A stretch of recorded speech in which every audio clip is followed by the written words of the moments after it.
Hello mga ka-MU! Welcome to Murang Ulam! Gusto mo bang makatikim ng Chinese style na ulam? Yang talong mo, i-ready mo na! Para sa complete list ng mga ingredients, makikita ito sa description box. Sa isang bowl, ilagay natin ang ating minced pork. Ihalo dito ang finely chopped na carrot, kahit yung maliit lang. Bawang, luya, toyo, oyster sauce,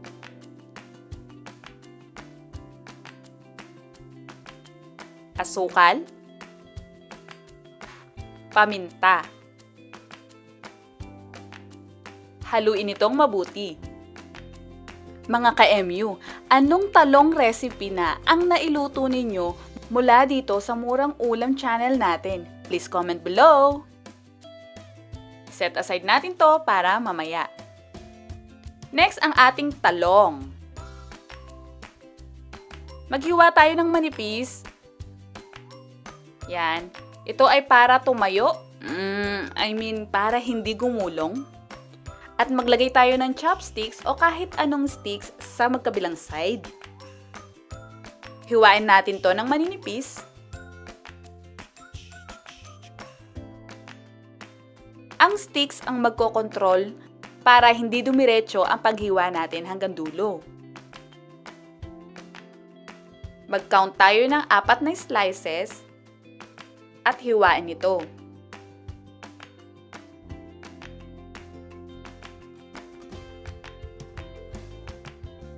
Yan. Ganyan na magiging itsura niya.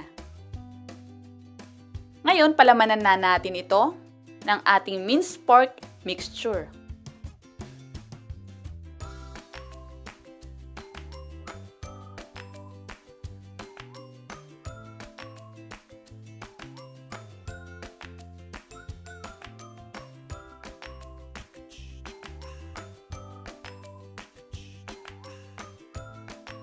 I-arrange natin ito sa isang malukong o malalim na lagayan.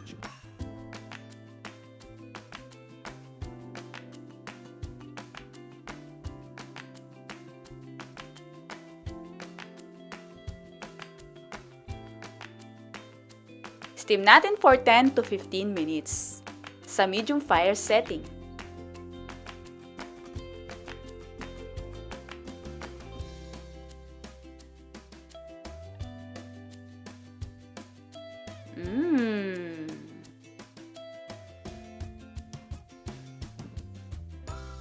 O, diba? Wait lang ka-MU! Gagawa pa tayo ng sauce eh. I-transfer na natin ito sa ating serving plate.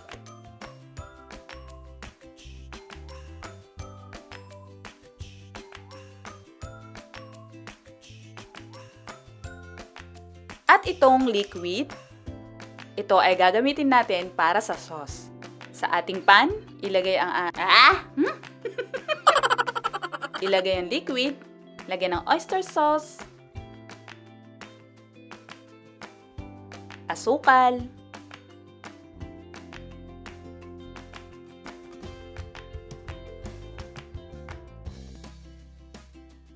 bago makalimutan, lagyan natin to ng toyo,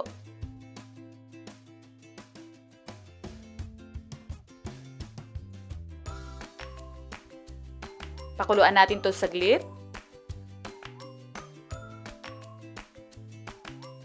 At lagyan natin ng cornstarch water.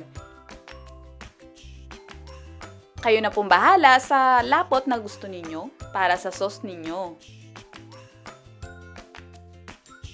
Yan.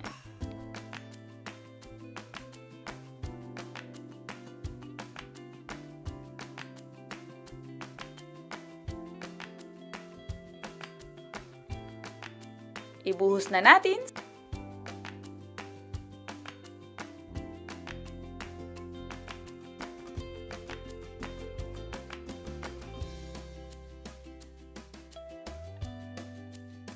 Budburan natin ito ng dahon ng sibuyas. Narito na ang ating Chinese style stuffed eggplant,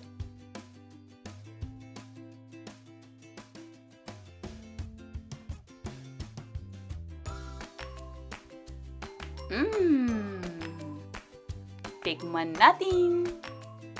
Napakasarap. Alam nyo ba ang sauce? Ang sarap. Manamis-namis. Tamang-tama sa ating stuffed eggplant. Sarap.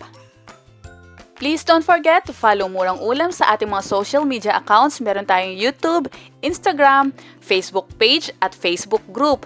Join na kayo!